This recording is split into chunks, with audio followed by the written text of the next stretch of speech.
Thank you. Welcome to the Scrutiny Committee for Community, Leisure and Parking, held on Wednesday the 28th of September. Please can you note that Councillor Boutrop gives her apologies and therefore appointed Councillor de Bell to be the Vice Chairman for this evening's meeting. Is that agreed? Agreed. Thank you. I'd like to welcome Councillor Stockwell as well as a new member to this committee as nominated by the leader, Councillor Ash Edwards. Thank you for attending.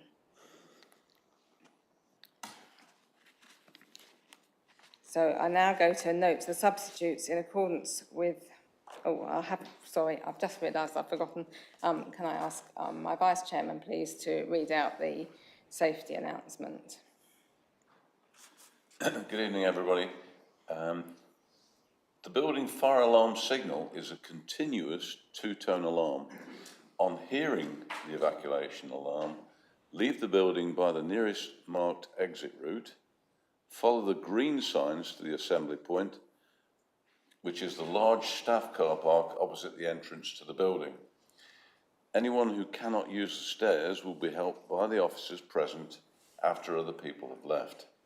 Do not return to the building until told it is safe to do so by an authorised officer. Thank you. Thank you.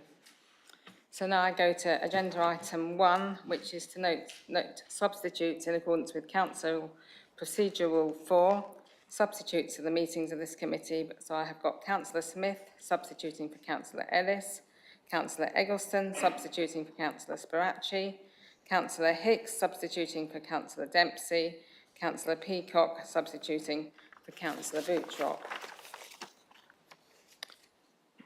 Move to agenda item 2, which is to receive apologies for absence. Apologies have been received from Councillor Ellis, Councillor Sparachi, Councillor Dempsey and Councillor Boutrop. Moving to agenda item 3, to receive declarations of interest from members in respect of any matter on the agenda. I go to Councillor Eggleston. Yes, thank you, Chairman. I'd like to declare a personal interest in respect of agenda item 7. I'm leader of Burgess Hill Town Council. Thank you. Councillor de Bell. Thank you, Chairman. I would also like to declare an interest in the item relating to East Grinstead. I'm an East Grinstead Town Councillor. Thank you. And Councillor Gibson. Yeah, thank you, Chairman. I'd like to declare a personal interest in item 10. Thank you. And Councillor Sweatman. Thank you, Chairman. Declaring interest as an East Grinstead Town Councillor regarding agenda item 7. Thank you. Thank you. And Councillor Chapman. Thank you, Chairman. I'd like to declare an interest due to discussion of Burgess Hill's boundary. I'm a Town Councillor. Thank you. Okay. And Councillor Peacock. So, Councillor Hicks, I'd like to declare an interest on the same issue. So, Burgess Hill Town Council. Sorry, I think I've got some names coming up incorrect. I know, but I've got some names coming up incorrectly. Sorry, on my screen. Sorry about that. I will endeavour to look around, but my screen is telling me as coming up with different names. So apologies for that. No, Councillor. Oh, I've now got Councillor Hussain. Well, I was Town Councillor, so I could say declare interest as well. Okay. Thank you. Has everybody who wanted it to indicate an interest? Oh. Oh, Councillor Cartwright. Okay. Councillor Peacock. And Councillor Peacock. Yes, also I'm East Grinstead Town Councillor for item 8. Thank you.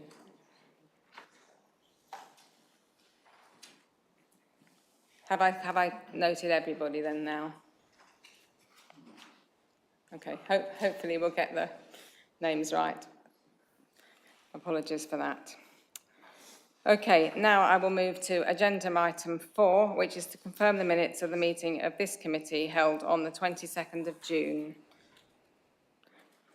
Members are asked to vote using the microphone and the touch screen.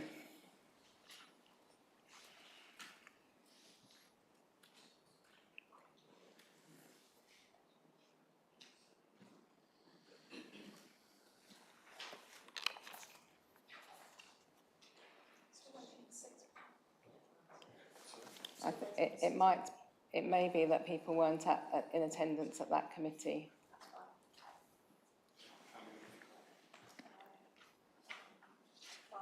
That's fine, 12. Okay.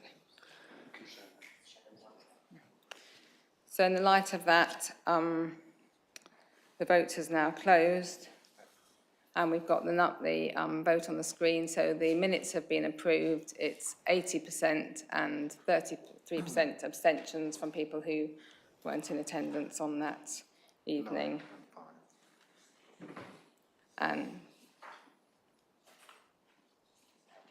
you now show how each, I think that the display will now show how each councillor has voted.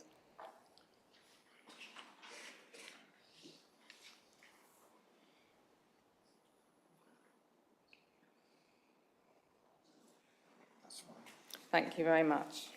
Okay, I now move to agenda item 5, which is to consider any items that the chairman agrees to take as urgent business.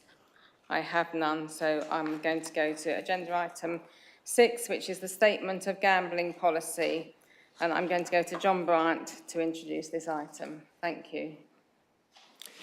Chair, thank you. The matter before the committee for this report is to seek the committee's views on the content of the Draft Gambling Act Statement of Licensing Policy before it goes out to public consultation in September 2022.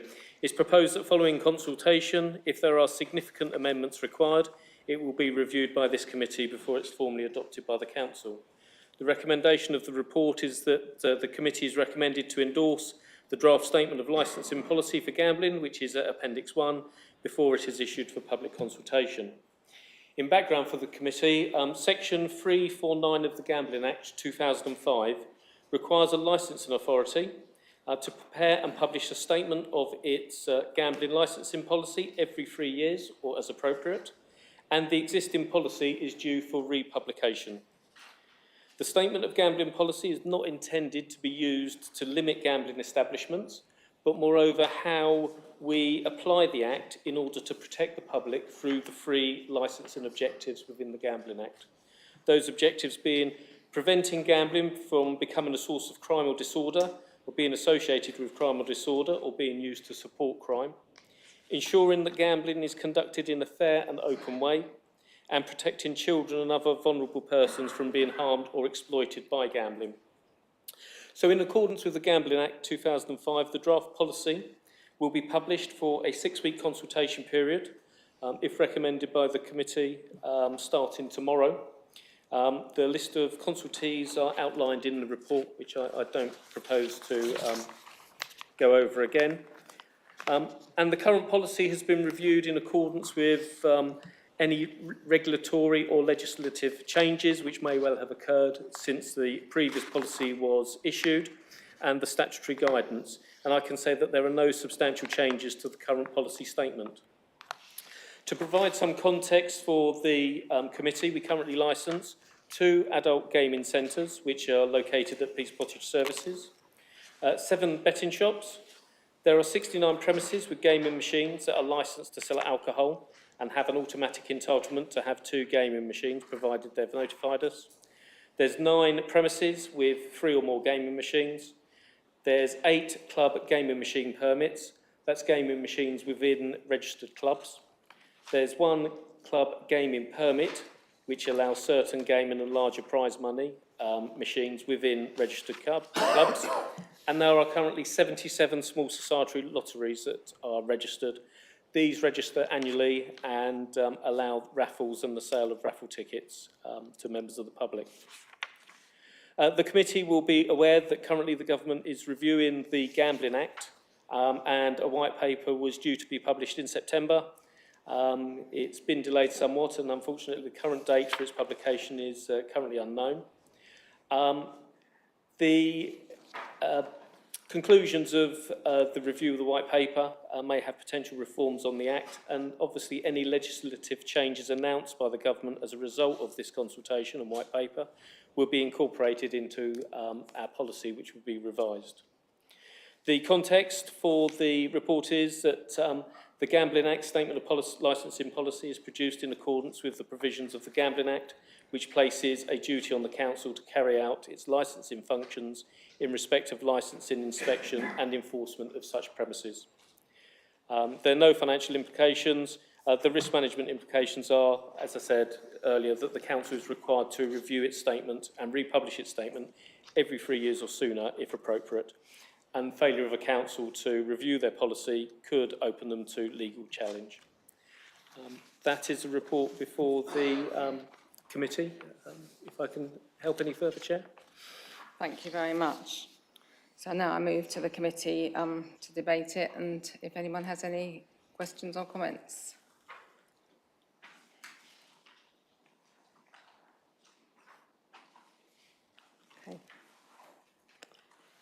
Okay, I see none. Thank you. Actually, Oh. you've got... I've got two now. Okay. Councillor Gibson, thank you. Thank you, Chair. I'd just like to ask about lottery tickets, particularly sales of lottery tickets, which I think are, you know, sort of multiple outlets across the district, and how that reconciles with protecting children as one of the key objectives of this policy. I go to John to answer that. The sale of lottery tickets via the National Lottery and the other lotteries, that's actually controlled and regulated by the Gambling Commission. It's not regulated or controlled or licensed by ourselves.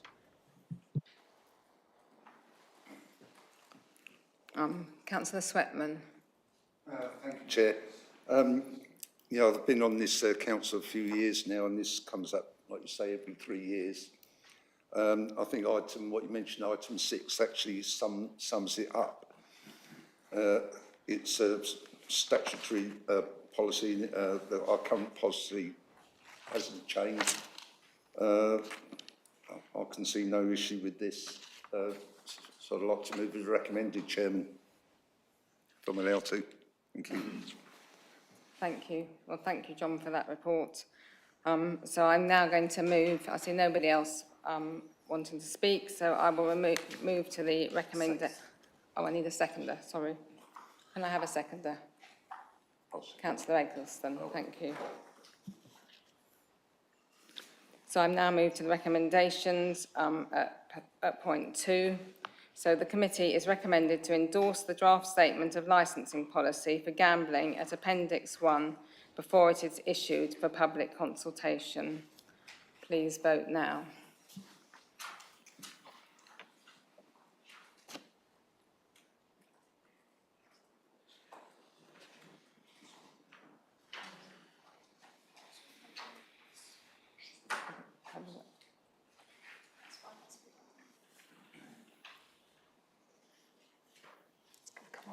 Yeah, okay. There you go, 14. Okay. Sorry, is it 14? 14.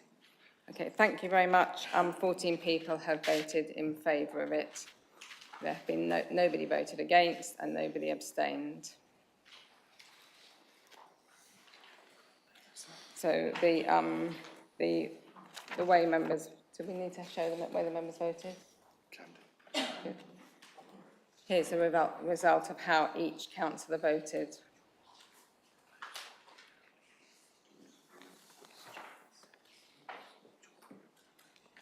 Thank you. John, did you want to leave? Thank you. Yes. Thank you very much.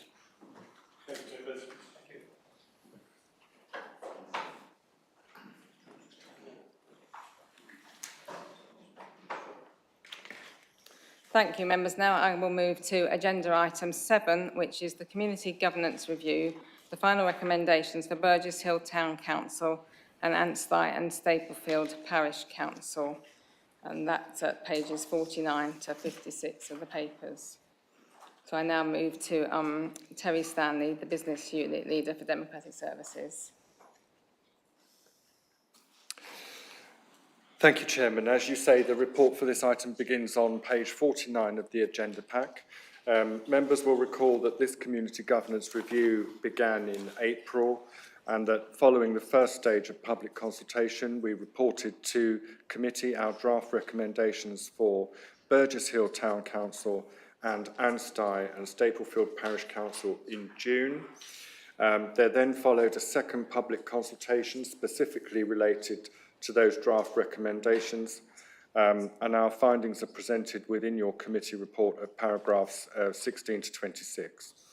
Our final recommendations for Burgess Town Council are presented at paragraphs 34 to 39, and with apologies for the typographical error at paragraph 35, which refers to two wards called Northern Arc East, the second of which should read Northern Arc West. Our final recommendations for Anstey Staplefield Parish Council are at paragraphs 40 and 41. Other options considered are explained at paragraphs 43 to 46, and the risk management considerations at paragraph 48. In summary, your officers have concluded that Burgess Hill Town Council should incorporate the two new parish wards of the Northern Arc East and West to be named respectively as Beadlands and St Paul's, as requested by public respondents and elected representatives. The Burgess Hill Town Council should be comprised of 10 wards represented by 20 councillors, as shown in a table at paragraph 37. The very small wards created by the Local Government Boundary Commission for England should be amalgamated into a larger Victoria ward, and the principal electoral authority shall not request that the LGBCE considers elated alteration of the northern exterior county division boundary. And these final recommendations are commended to the committee for examination ahead of proceeding to council on the 12th of October. Thank you, Chairman. Thank you very much. So now I move to the committee to debate this item.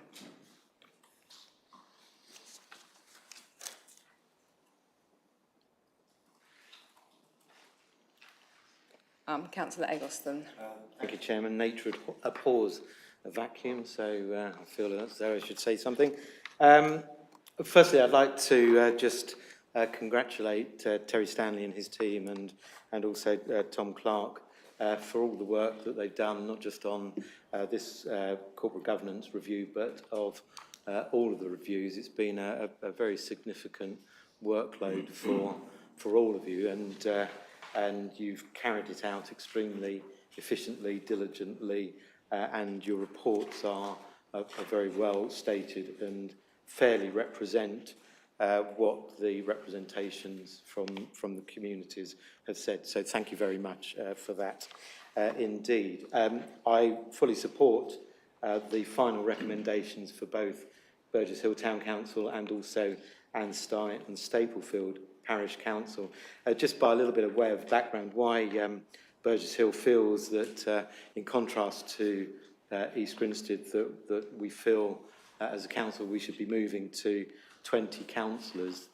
We all know that with the growth of the town, with it's no longer called Northern Arc, a committee decided to call it Brookley, and I'm sure at some stage it will be corrupted to Brookside if we're not careful. The town has grown significantly since I moved there in 1989. And the view of the community and the town council was that 20 councillors was a fair ratio of councillors to electors. It's still a worse ratio than, for example, East Grinstead and Hayward Heath, if you want to compare the town councils. So we think that's reasonable and represents the very, very diverse spread that we have across the town. And the reason why we felt that Victoria should go to 3, not it picks up the bits and pieces from other county divisions, but as a ward, it does contain the principal industrial estate, will contain the St John's Park. It has a very diverse demographic in that ward, and to represent it effectively, we felt it, the town council and the community felt it ought to go to 3 councillors.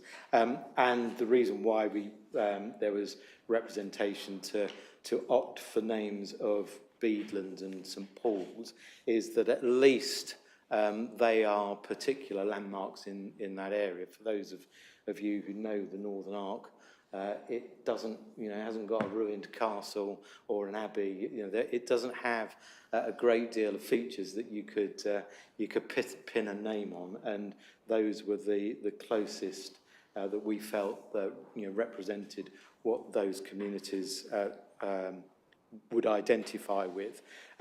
This creates a balanced town council structure for the greater area of Burgess Hill, and administratively having 20 councillors means that you can manage that enlarged community really, really well. And this will be a good result, not just for the residents of Burgess Hill, but for Mid-Sussex District Council as a whole. Just one question, because it comes up in the report, and I note the representation by West Sussex County Council about the Cookfield and Leicesters division. And whilst we're content with that, it does mean that, of course, that particular division will now represent a part of Haywards Heath, Cookfield itself, and part of Burgess Hill. So that is an anomaly, and I think we would all recognise that the way that the county review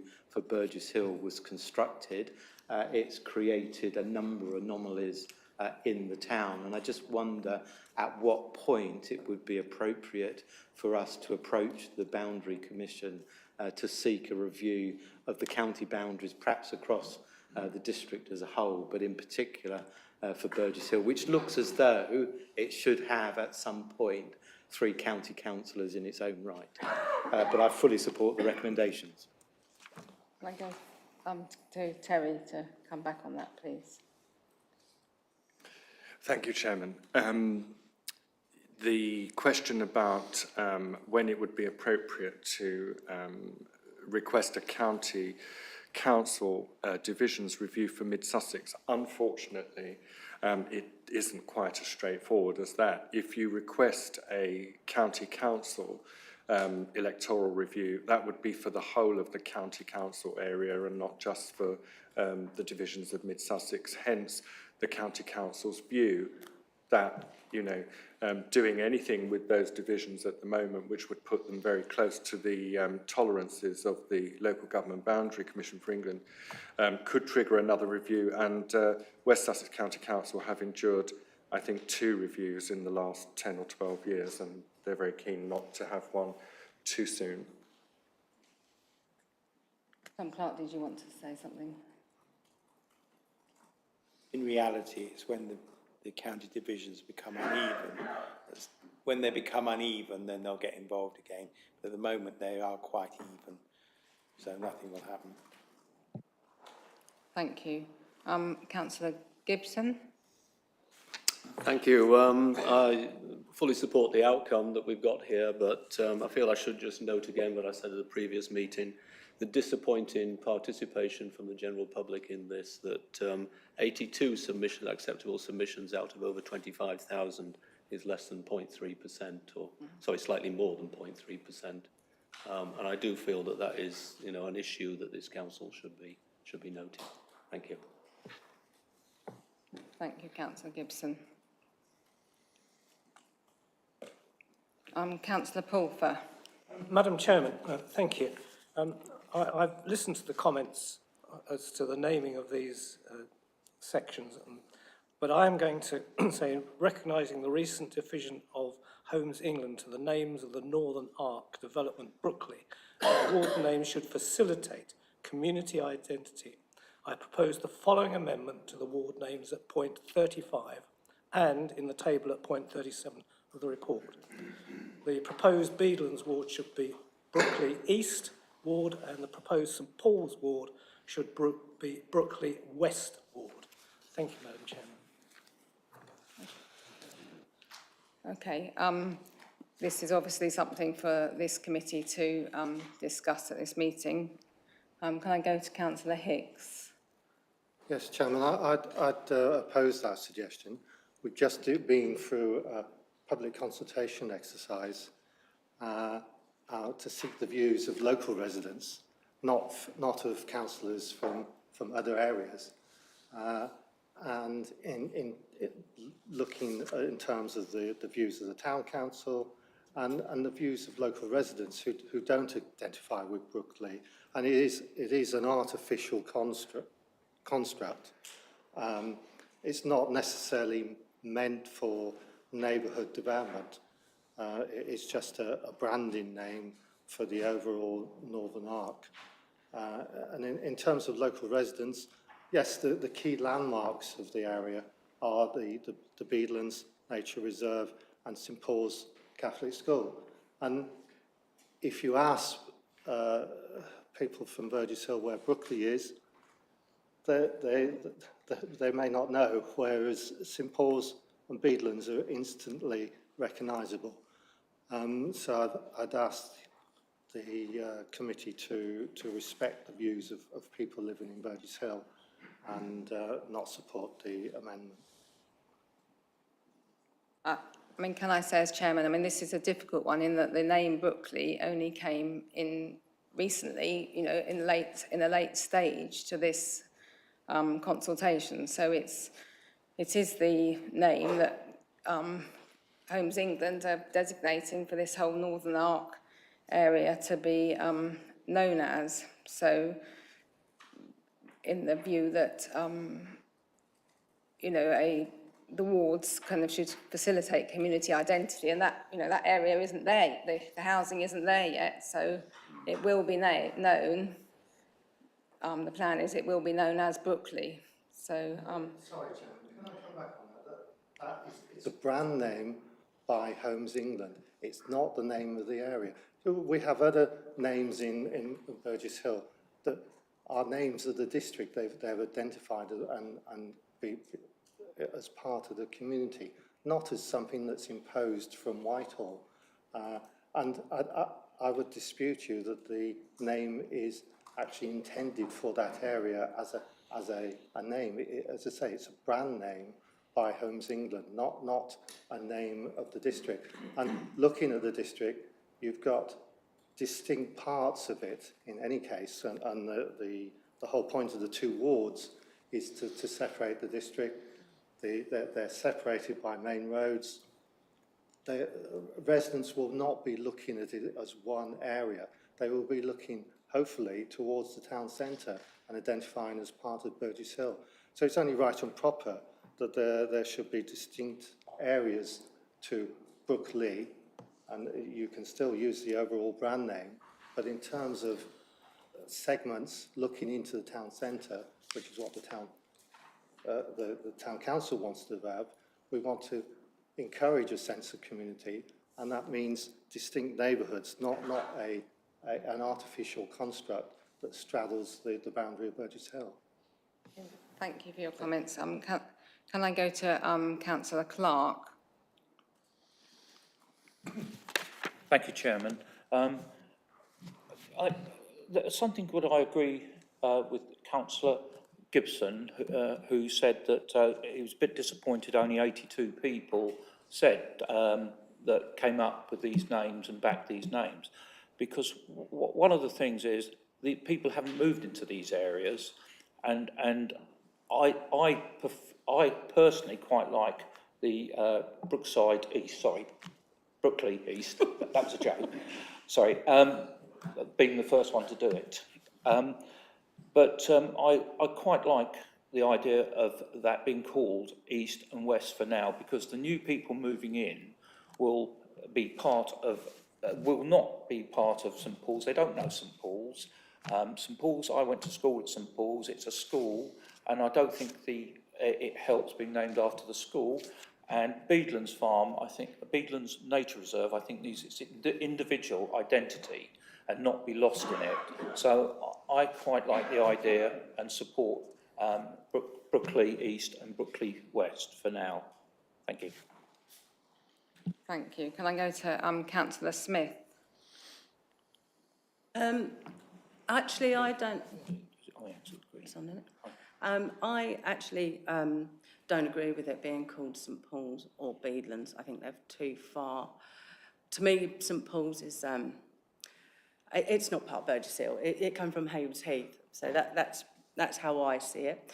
And Beadlands is so far around the other side of Burgess Hill. I think it should be something called that can recognise that part of Burgess Hill.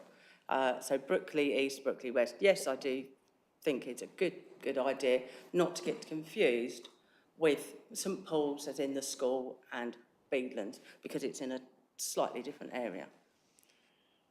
Thank you. Councillor Eggleston.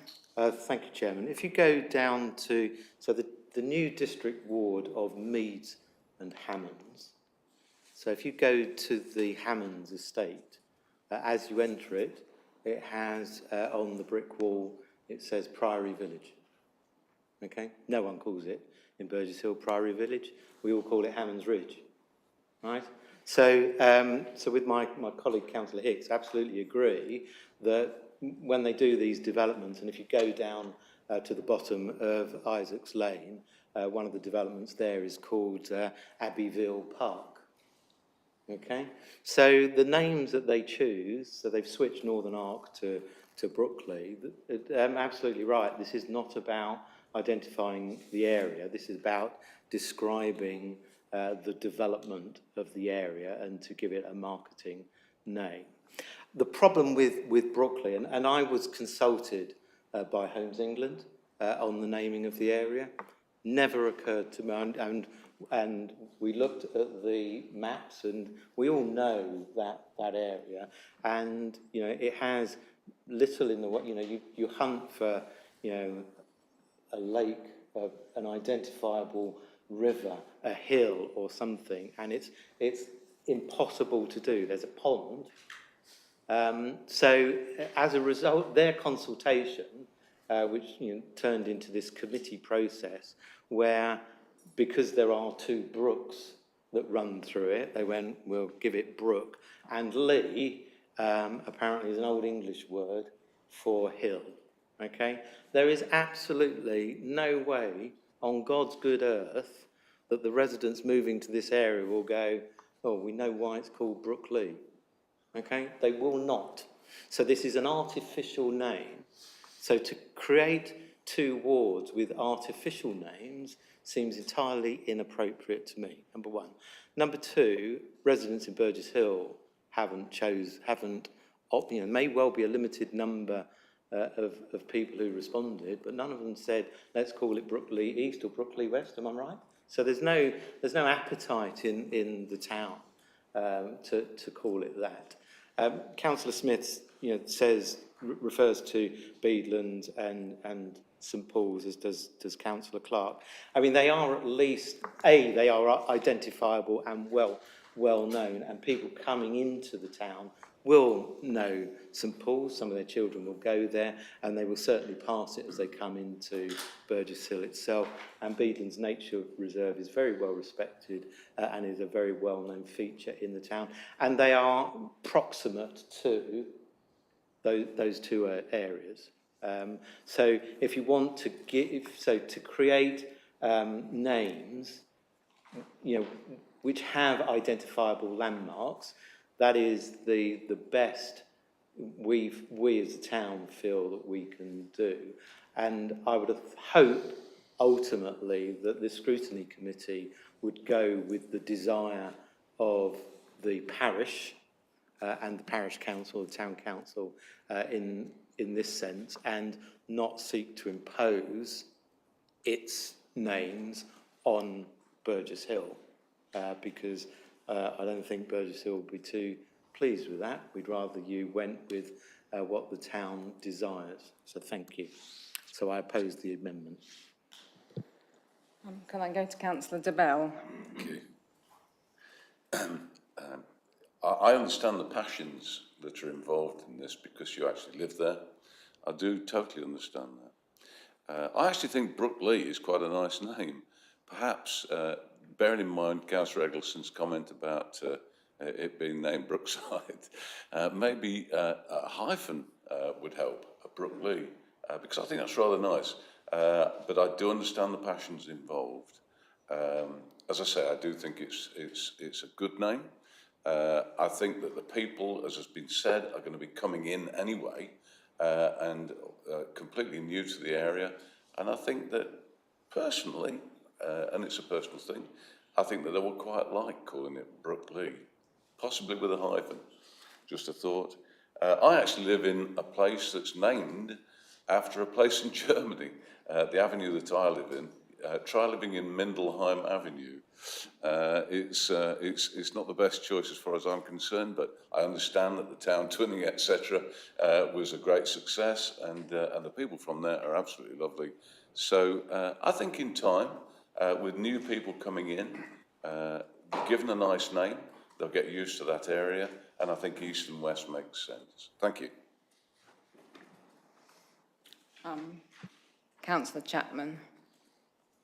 Thank you, Chairman. I'm a bit disappointed that Brookley East and West is being proposed here. I mean, in my opinion, I know some people in this council weren't keen for the Northern Arc to become part of Burgess Hill, and talking about future governance reviews. And in my opinion, maybe these names are being put out there so that when residents move there, they'll feel part of Brookley and not Burgess Hill, and would, a future community governance review would be more likely to then take Brookley back out of Burgess Hill. So I would want to resist these names personally, and I think we did a community governance review, and it's about, we always read from the reports from Terry that it's about the community-led, and people have taken the time to put names forward and back it, and it'd be, I feel, against the spirit of the consultation if we ignore those wishes.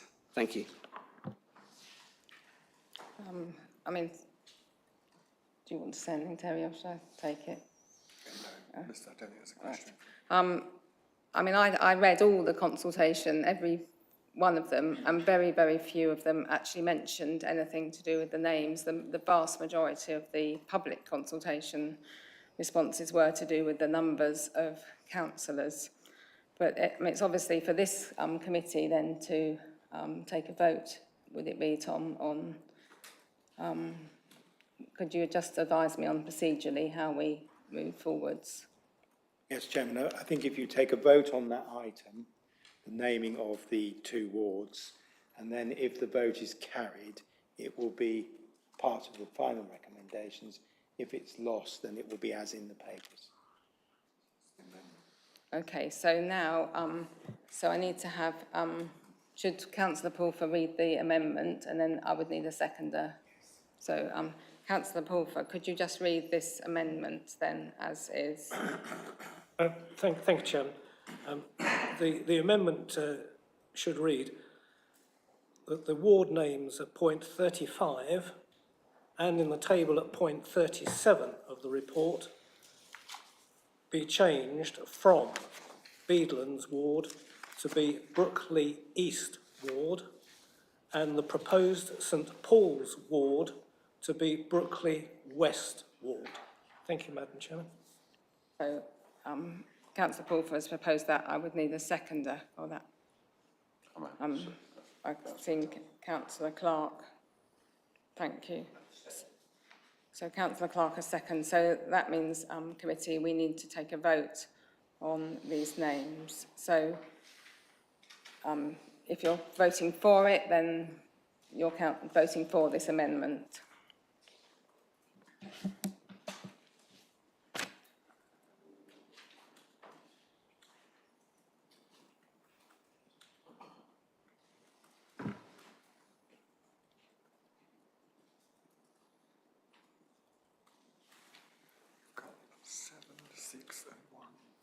So the votes are that there are 7 in favour of that, 6 against it, and there was 1 abstention. And now on the screen is the way the individual voting results of how the councillors voted. Thank you. So that means now if I move to the recommendations for this committee.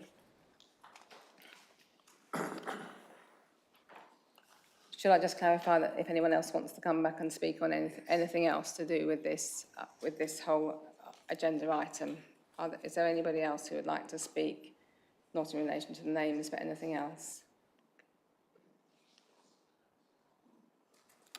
I see no one. So I'm going to move now to the recommendations, which are on page 49.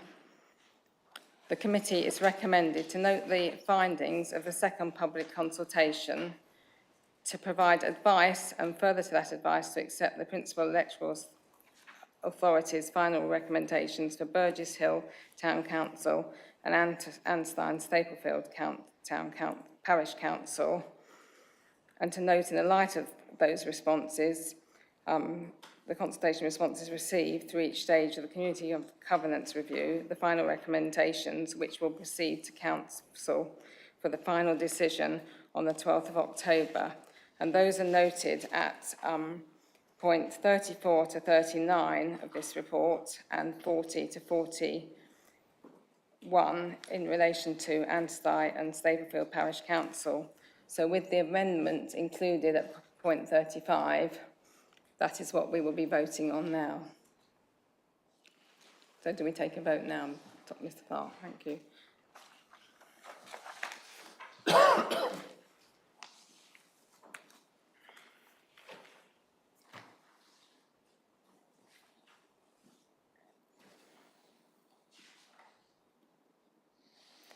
So we have 13 votes in favour and 1 abstention. And on the display now, it shows how the individual councillors' voting results, how they voted. Thank you. So now we move to agenda item 8, which is the Community Governance Review, the final recommendations for the East Grinstead Town Council. I go again to Terry Stanley for this item. Thank you, Chairman. The report for this item begins at page 57 of the agenda pack, and members will recall that this community governance review also started in April, and that we reported on the first stage of the public consultation to your committee in June of our draft recommendations, and then there was a second public consultation specifically related to those. Our findings are presented in your report at paragraphs 23 to 27. Our final recommendations for East Grinstead Town Council are presented at paragraphs 28 to 32. And with apologies for a typographical error at the table within paragraph 32, which in the hard copies does not show the complete ward name of Herentide and Ashplatt South as agreed at your last meeting, whereas the online version has been corrected. Risk management considerations are at paragraph 36, but in summary, your officers have concluded that the town ward of Ashplatt North should be retained as it is divided from Ashplatt South by a county division boundary. The new parish ward of Sackville should be incorporated into Baldwin's ward. The town north and town south ward should be retained as these two are divided by a county division boundary, and the East Grinstead Town Council should be comprised of 7 wards represented by 16 councillors as shown in the table at paragraph 32, and these final recommendations are commended to you for examination ahead of proceeding to council on the 12th of October. Thank you, Chairman. Thank you very much. So now we go to debate on this item.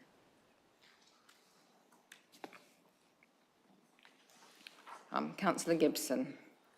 Thank you, Chairman. I just want to repeat again what I said at the last one, that here the percentage terms from the 22,000 electors is very disappointing indeed, less than 1/10 of 1%. And I'll just make the point again that, you know, sort of clearly this has not gelled with the residents, but I do feel that the outcome is the correct outcome. Thank you. Thank you. Councillor Sweatman.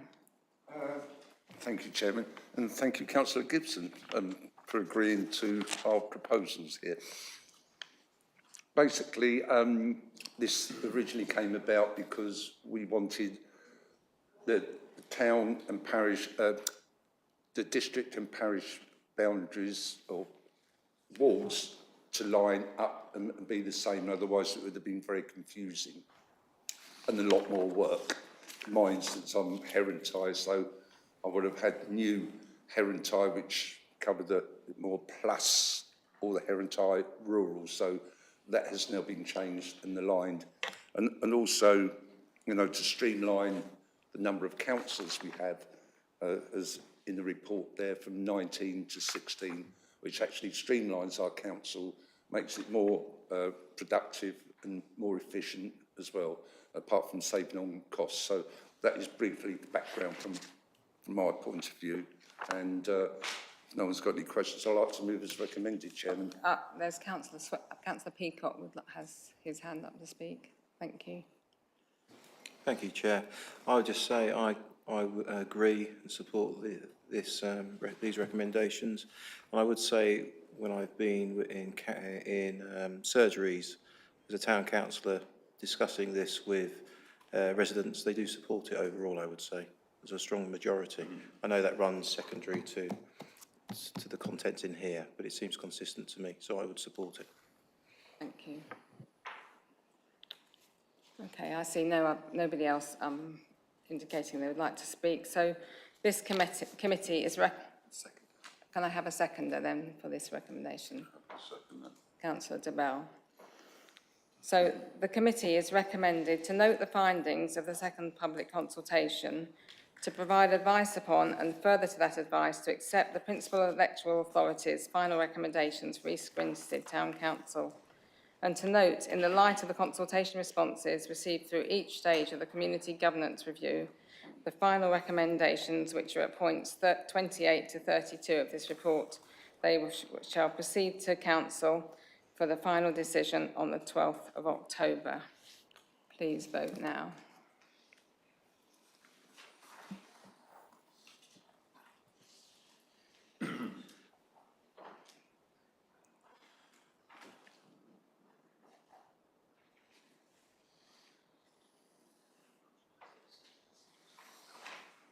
So we have 14 people in favour of this. We have nobody against and no abstentions. So that vote is carried. So we don't need to have how individuals have voted on this. Thank you. So now we move to the third Community Governance Review, which is item 9 on the agenda. This is the Community Governance Review, the final recommendations for Hurstpere Point and Sayers Common Parish Council, and that's at page 61 to 66 of this report. I'll go to Terry. Thank you. Thank you, Chairman.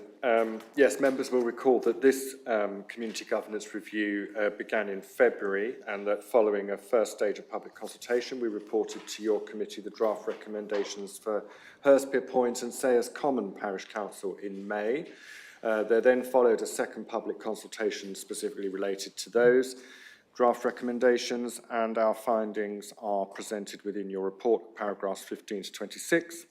Our final recommendations for Hurstpere Point and Sayers Common are presented at 27 to 30, and the committee has received an update sheet on Monday which considers a second consultation from the Sayers Common Village Society submission, which was unfortunately not considered at the time of writing the report. In summary, your officers have concluded that the current governance arrangements should continue, that this authority should consider conducting a CGR in 2029, being the earliest likely date for build-out of permitted developments affecting Sayers Common and surrounding areas. The Hurstpere Point and Sayers Common Parish Council should continue to be comprised of 2 wards, represented by 15 councillors, 13 for Hurstpere Point and 2 for Sayers Common. Other options considered are explained at paragraph 32 and risk management considerations at paragraph 34. And these recommendations are commended to you for examination ahead of proceeding to Council on the 12th of October. Thank you. Okay. Thank you for that report. So I open this up to this committee for debate on this item.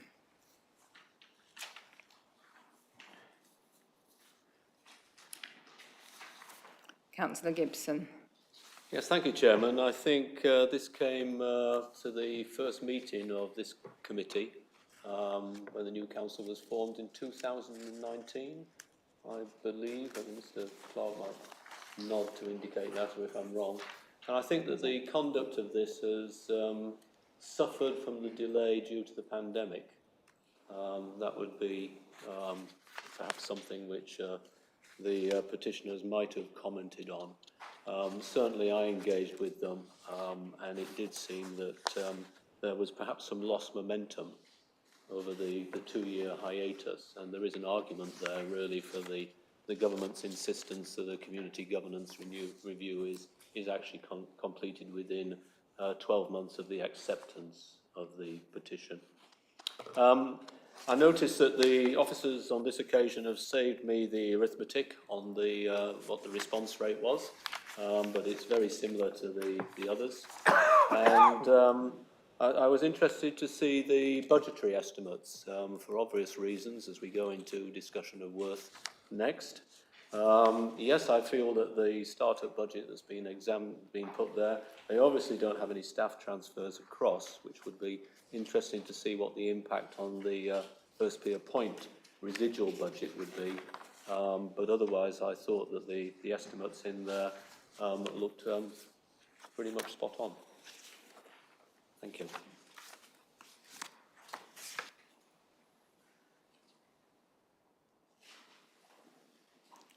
I don't see anybody else indicating they want to speak on this. So I will go to the recommendations, which are on page 61.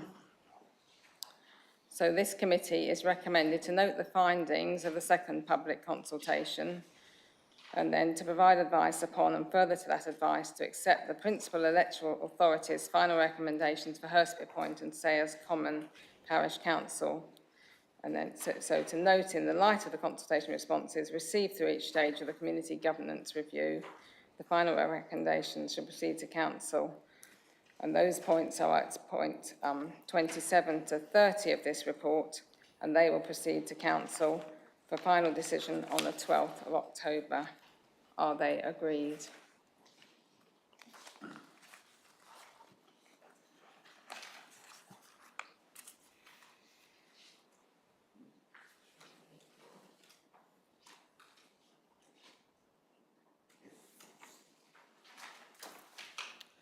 So we had 14 votes in favour of this. We had no objections and no abstentions. So we don't need to show the individual responses. So now we move to agenda item 10, which is the last of the community governance reviews. So this is the community governance review, the final recommendations for Worth Parish Council, and these are at pages 67 to 86 of the reports. So I go to Terry Stanley for this. Thank you, Chairman. As you say, this report begins at page 67. Members may recall that this CGR as well began in February, and that there was a first stage of public consultation that we reported to the committee with our draft recommendations for Worth Parish Council in May. There then followed a second public consultation specifically on those draft recommendations, and our findings are presented in the report at paragraph 19 to 31. Our final recommendations for Worth Parish Council are presented at paragraphs 51 to 57. In summary, your officers have concluded that the current governance arrangement should continue, that this authority should consider conducting a community governance review in 2025 or 2029, depending on build-out of permitted developments affecting Copthorne West and surrounding areas. The Worth Parish Council should continue to be comprised of 2 wards, comprised of 17 councillors, 9 for Crawley Down ward and 8 for Copthorne ward. Other options are explained that we considered are explained at paragraph 59, and risk management considerations are at paragraph 61, and these recommendations are commended to you for examination ahead of council on the 12th of October. Thank you. So now I open it up to this committee.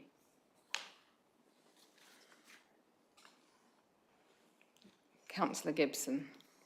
Thank you, Chairman. I've got just Lady Chairman. I've got just a few remarks and one question for the officer. Page 67 of the committee report, the list of wards affected should surely include Crawley Down. The poor quality reproduction of the leaflet in Appendix 1 creates the impression of an amateurish campaign. The leaflet was professionally prepared and printed, and it was delivered to all homes in Crawley Down. The costs were met by the petitioners, along with the costs of meeting hall hire and display materials, and it ran into several £100s. And that contrasts with the use of Worth Parish Council public funds by Copthorne councillors in their campaign opposing the split. The figure of 4-1 in the leaflet that is criticised in para 35 on page 73 of the committee report is of course based on the figure of 77% from the first consultation. Much has been made of the fact that the lead petitioners group, of which I was a member, contains only 3 Crawley Down councillors, and it was not always thus. As officers are aware, Councillor Coote initiated this review some 18 months ago and brought together 6 of the most senior Crawley Down councillors, myself included. At the time, it appeared to be an opportunity for cross-party working to the benefit of the community, and we all respected his decision to end active participation in the campaign when he was elected vice chairman of this council a year ago. His departure did not adversely affect the support for the split in the village in the same way that it appears to have created concerns in this council.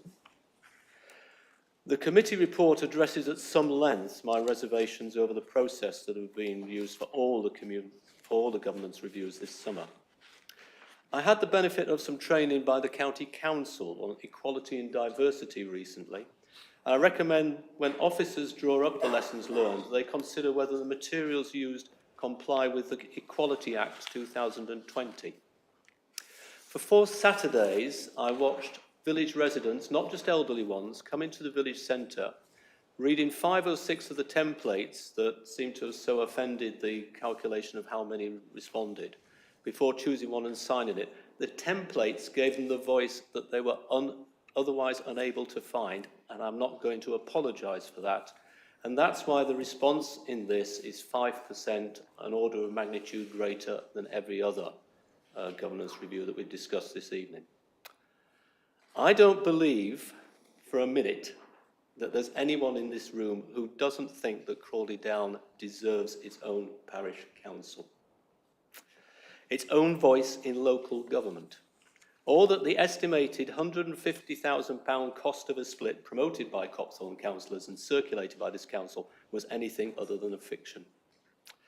Many of you are parish councillors for smaller communities than Crawley Down, and you know how important that voice is. Every community is unique, and every community has its own unique issues. I know that the coming vote is going to go against the split. Scrutiny in this council, as in others, is not apolitical. The residents that I represent are expecting the outcome of this review to be a separate parish council. They have proved this in numbers which are equivalent in percentage terms to that which was sufficient to justify the establishment of Bingley Town Council 6 years ago. So my question is quite simple. When the residents of Crawley Down express surprise at this outcome, what should I tell them? Thank you. Go to Terry. Thank you, Madam Chairman. I would commend residents to the entirety of the report, and indeed the report of our draft recommendations to this committee, which summarised the issues raised in the public consultation. And as we know, one of the central issues that has come through this public consultation is the issue of cost in a cost of living crisis. Some would argue a financial catastrophe that's now approaching.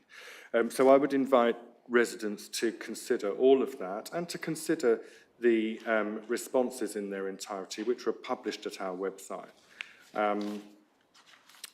The surprise is regrettable, but I think, as we've said in the recommendations, it may be of interest to the community, or it may not, that as a stepping stone to this ultimate aim, which we completely recognise is something that some people in Crawley Down want to achieve, there is the possibility and consideration could be given to the establishment of a community forum. And indeed our community engagement team would be able to help with facilitating that, if that was of interest to the community. Thank you, Chairman. Thank you. Councillor Eggleston. Yes, thank you, Chairman. I'd like to start with a question, because the report implies, and I don't know whether it intends to, that the responses that came about as a result of the template letters should be ignored in the representations. Now, if that's the case, I have a nagging worry with that approach, because as we all know, if you're on a planning committee and residents want to make a representation on a planning proposal, you can go and Google what are the right things to say when you want to oppose a planning application. There are plenty of places where you can go to get advice and guidance on what to say.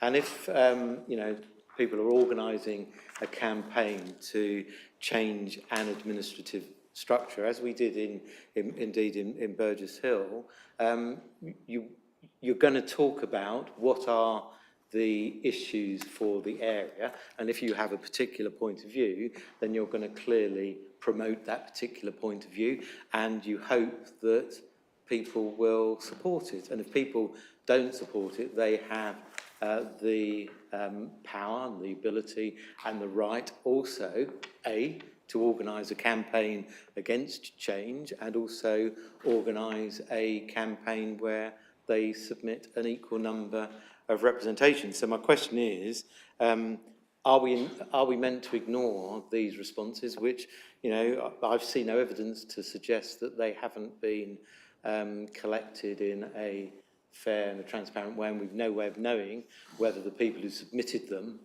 knew what they were doing or not. So if we don't ignore them, if we're not intended to ignore them, and we follow the guidance from previous scrutinies, then the representations from this corporate governance review lean very heavily in favour of dividing the existing parish into two.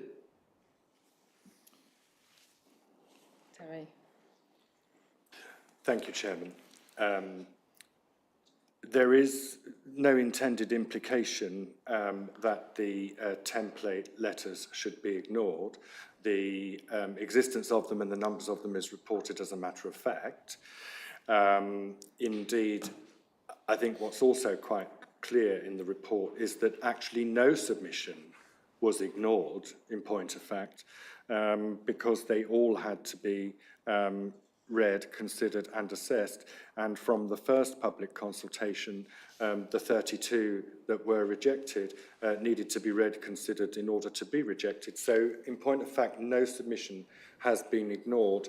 The conclusions that we come to at page 75, paragraphs 45 to 50, I think show that, this is a qualitative review. That's the point that needs to be, clearly understood, and we've been saying this all the way along. It is not a numbers exercise. The review does completely acknowledge and respect the strong sense of community identity that is felt in Crawley Down, and together with the aspirations of many for different governance arrangements. But what we simply found through this review is that at this time, with the costs, alighting on any of those figures described in the table at the top of that page, electors simply feel that this is not the right time for that kind of cost, for that kind of division. And that's why we say in our recommendations that we should look at this matter afresh in 25 or 29, depending on those other developments being built out. Thank you, Chairman. Thank you. Can I go to Councillor de Bell? Thank you. Yeah, I do feel for both the people of Sayers Common and also for the people of Crawley Down. Councillor Gibson made a very valid point there. I think that the only thing that we could say is that our our team have done a great job. They've looked at all the information, they've looked at everything, but, and they've given them hope for the future when permitted development, and there will be a lot of development going forward. It seems to be increasing the amount of building. It does give hope for the future, and I totally agree with Councillor Gibson. I think that it can be disappointing, it will be disappointing, but there is one glimmer of hope, and that is that with a larger council, they will have a bigger voice for the time being anyway. That's all that I can think, but I do totally sympathise with the views, and but it is hope for the future. Thank you. Thank you. Councillor Cartwright? I appreciate now why Councillor Gibson was pointing out the percentages as we went through this evening. And my inclinations are that why not have a separate parish council? I don't see why that should not be the case. And given the fact that tonight that only 7 people around this table have overturned the decision of what was Burgess Hill Town Council in terms of what the names should be of 2 new wards, my inclinations are to support Councillor Gibson in this. Thank you. Can I go to Councillor Eggleston? Yes, thank you, Chairman, for allowing me to come back. And I see Mr. Clark is next after me, so he may be anticipating what I'm about to ask.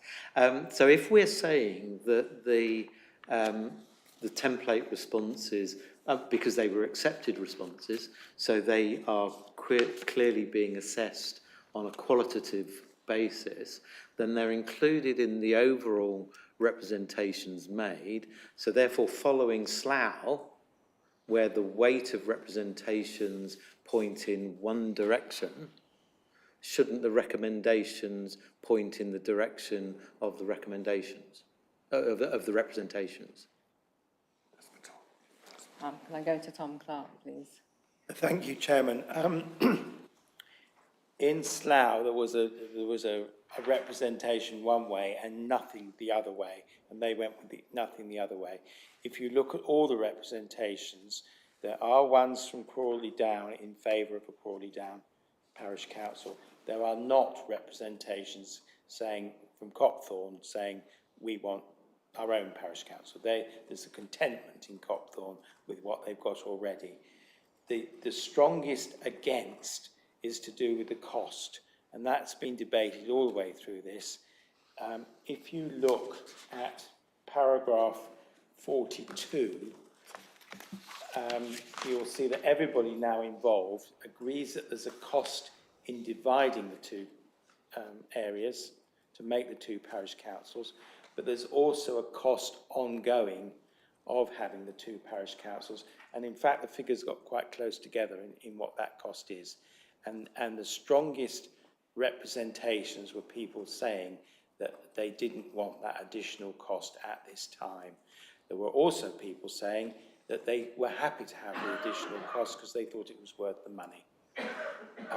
The reason for the delay is that there's been representations that when the new housing is occupied in Copthorne, that further cost, which falls on Copthorne, will go away, and therefore there will be no additional cost, which is why the suggestion that we come back in 2025 or later, so that can be looked at again.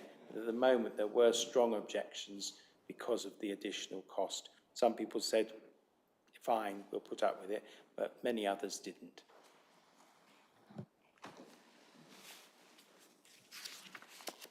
Okay, I think I'll go back to Councillor Gibson. Would like to come back. Yeah, thank you. Let me come back on that, and thank you to Mr. Clark for that analysis, which I think was very fair. I'd just point out that in para 43, there is reference to the final piece of work, which I think only the petitioners did, which what was the absolute cost of doing this. So if Worth Parish Council was to do the changes as is, then the increase in cost would be compared to being two council was, sorry, other way around. The increased cost of two councils over Worth Parish Council delivering the same level of service was just over £3,000. Thank you. I don't see anybody else. I mean, I think in the light of the answers we've had, we should go to the recommendations. And so what this committee is being asked today is to note the findings of the second public consultation, to provide advice upon and further to that advice accept the Principal Electoral Authority's final recommendations for Worth Parish Council, and to note that in the light of the consultation responses received through each of the stage of the community governance review, the final recommendations shall proceed to council for the final decision on the 12th of October.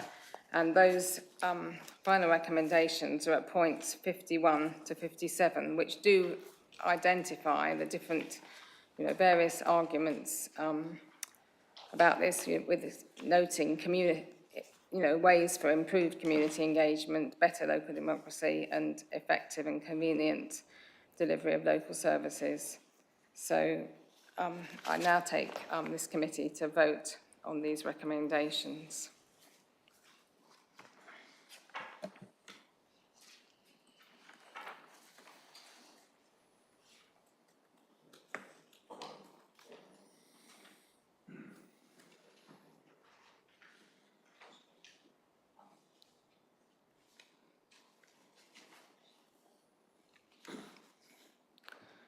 So we have 9 in favour of these recommendations, we have 3 against, and we have 2 abstentions. So now the display board will show how individual councillors have voted.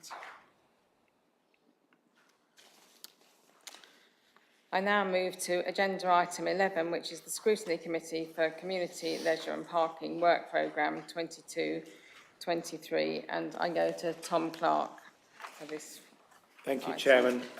Members will note that you have an additional meeting on the 16th of November, where you are certainly going to be talking about the Leisure Centre update, wellbeing report, and there may be also an update on the parking strategy. In February, you have the usual air quality report. In March, you will not have the Equality and Diversity Scheme, because under the new arrangements, that will go to the leader and deputy leader Scrutiny Committee, and you have modern slavery.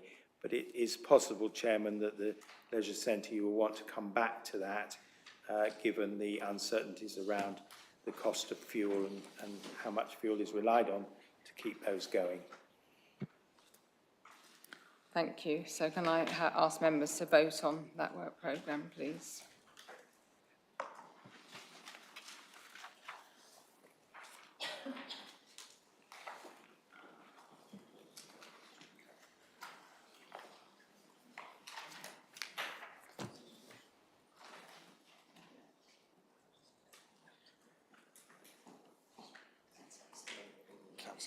And Councillor Hussain, could you please vote? Oh. Thank you. That has unanimously been accepted.